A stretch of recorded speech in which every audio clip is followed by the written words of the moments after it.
Europe 1, 6h48. L'édito éco, Éric Le Boucher, bonjour. Bonjour Bruce. On va faire un petit bilan du forum de Davos qui s'est Oui. terminé hier dans un climat plutôt apaisé.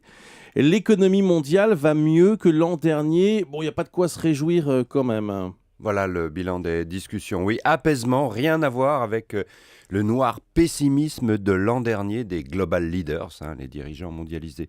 Il y a un an, la Chine piquait du nez, une nouvelle classe devait accéder au pouvoir, incertitude. L'économie américaine ne parvenait pas à sortir du marasme, inquiétude. Et l'Europe, incapable de prendre les bonnes décisions, infectait l'ensemble de l'économie mondiale, décrépitude.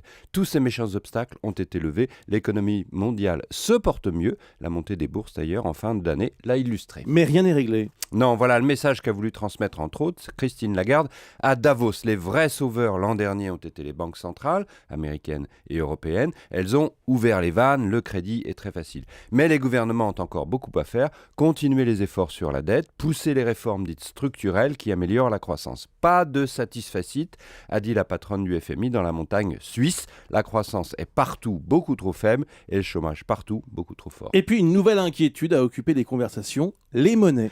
Va-t-on vers une guerre des monnaies ? C'est le nouveau gouvernement de droite du Japon qui l'a déclenché.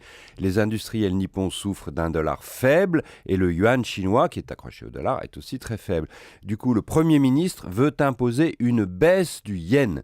S'il baisse, que vont faire la Chine et l'Amérique ? Que vont faire les autres, Brésil, Inde ? Vont-ils s'engager aussi dans une course de dévaluation ? Et l'euro peut-il monter encore alors qu'il est déjà au-dessus de son cours normal ? Bref, on avait échappé à une course aux dévaluations depuis 2007, mais était-ce simplement reculer pour mieux sauter ? Allons-nous entrer dans une guerre des monnaies ? À Davos, même les Suisses, avec un franc suisse monnaie refuge, s'en inquiétaient. Merci Éric Le Boucher.